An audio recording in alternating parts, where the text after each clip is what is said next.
know, like Don, I was a youth. He was our bishop, sent me on my mission. He also was my first employer. I was a fair ball player, and he said, you know, if you work for me, I'll give you time off so you can make practices at a more reasonable time. And remember, Scott was on the team, and I coached as a youth. I was kind of coaching the B team, and so he was real good like that. But some of the stories, and he was not like a super easy guy to like, oh, hey, how you doing? I love you type thing.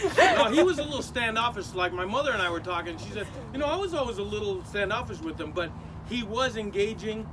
He was a lot of fun. And when we would work, I'll tell you a couple of, you know, I could probably tell you 30 stories, but I remember my first supervisor was Steve Patterson, and we were all working there building, and he taught me a lot of things, and I'm still doing some of that stuff today. But he said to me, he walked in and he says, what are you doing? I said, I'm doing this, right, you know. And I was a little nervous, and he says, okay, we're going to get you out of this. And I said, okay. He goes, watch this. And he winked, and he goes, Steve, what are you doing with this? These plans are to be like this. And Steve got so upset. And he said, I can't believe it. You're coming with me, McKinnon. And then he's talking to Steve Patterson. Coming with me, McKinnon. I go, where are we going? Going to play golf. Steve was so flustered, he didn't say, I need him to do this. He said, come on. He wanted someone to caddy. So we said, okay, let's go.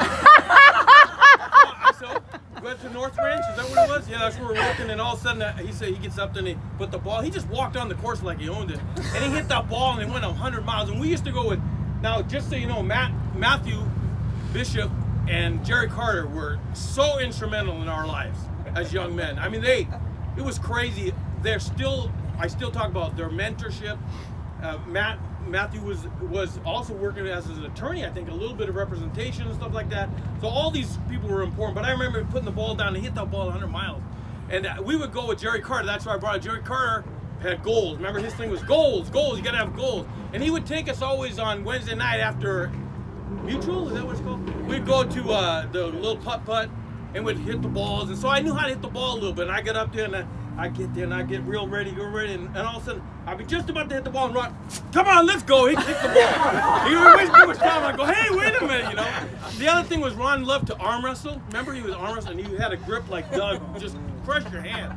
And the only way I could do it is one time he grabbed my hand, he's shaking it. Yeah, now you feel it. So all I could think of, I started hitting him. And I started hitting him on the shoulder. And he go, and I hit him on the shoulder more, and he goes, hey, I gotta golf with this shoulder. I go, well, you gotta let go. He was a great guy. I saw him about 10 years ago. I was telling his wife that I started to look him up. She said, he's working someplace and he's building something that was in a little town. You'd never heard of it in Fillmore. I said, I live in Fillmore. I said, well, he's working there. So I went all throughout town. I knew every construction site. And I looked for him everywhere I could, and they, no, nothing like that. I called her back. She said it was a medical building. And right by McDonald's, they're building a medical building. And he was in there sitting on the table, big table. He was just sitting on it, and everybody was around walking. And I walked in, and I said, where's Ron Hilton? And he said, why? What do you want? I go, Ron, it's me. Oh, Steve. He was ready to go, though, you know. And this was 10 years ago. And he probably was used to it a little bit. And I also remember, God, I could tell you so many stories. But I remember one time I learned a great lesson. He had a pettibone forklift.